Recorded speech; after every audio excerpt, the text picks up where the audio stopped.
அஸ்ஸலாமு அலைக்கும் வரஹ்மத்துல்லாஹி வபரகாத்துஹு. கடந்த வாரம் நேபாளில் ஒரு மிகப்பெரிய ஒரு ப்ரொட்டெஸ்ட் ஒன்று நடைபெற்றுச்சு.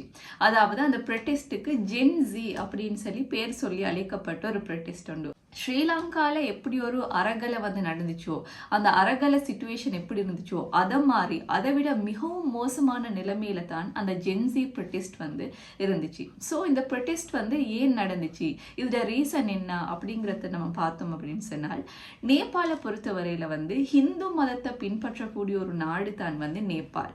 நேபாளில் 2008 வரைக்குமே மன்னராட்சி தான் நடைபெற்றுச்சு. அதற்கு பிறகு ஜனநாயக ரீதியில் அந்த ஆட்சி மாற்றம் ஏற்பட்டு, ஸோ இன்றைக்கு ஜனநாயக ரீதியாக ஒரு தேர்தல் ஆட்சி முறை தான் இருக்குது.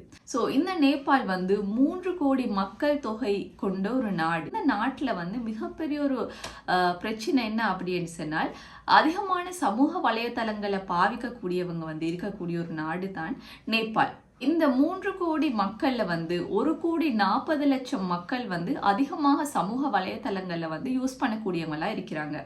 ஸோ நாடு ஒரு ஸ்டேபிளான ஒரு சிச்சுவேஷன்ல இல்லை. மக்கள் பொருளாதார நெருக்கடிக்கு ஆளாகிறாங்க. படிக்கக்கூடிய ஒரு நல்ல சிச்சுவேஷன்கள் இல்லை. படிப்பு ரொம்ப வீக்கா, ரொம்ப மோசமான ஒரு நாடு. இப்படி எல்லா வகையிலையுமே அந்த நாடு ரொம்ப வீக்கான ஒரு நாடாக இருக்குது. ஸோ இப்படியான ஒரு சிச்சுவேஷன்ல அங்குள்ள அரசாங்கம் முடிவெடுக்கிறாங்க என்னன்னு சொன்னால், சமூக வலைத்தளங்களுக்கான ஒரு தடையை விதிக்கிறாங்க.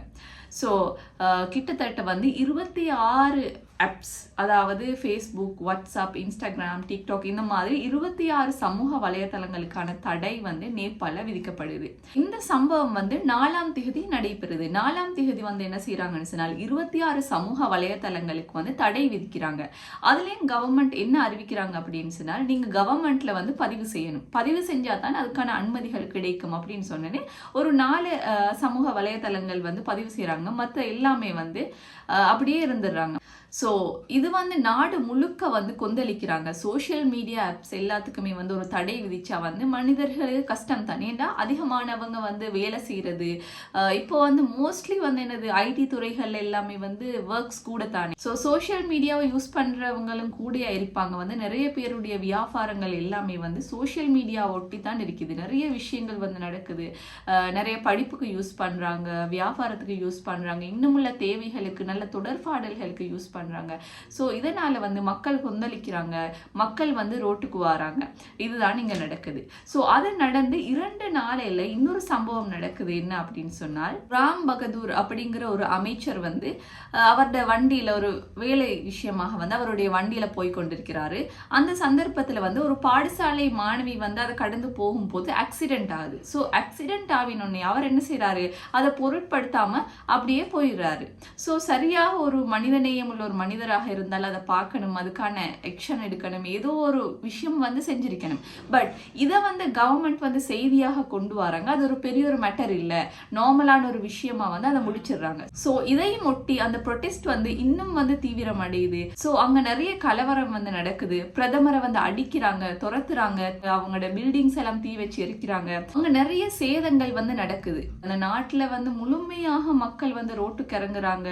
மெயினா இளைஞர்கள் தான். ஸோ இந்த ஜென்ஸி அப்படின்னு சொல்றது 1997 2012 வரைக்கும் பிறந்தவங்க தான் அந்த குரூப்குள்ள இருப்பாங்க. அதாவது 13 வயசுல இருந்து 28 வயதுக்கு உட்பட்டவர்கள் தான் அந்த அமைப்பு.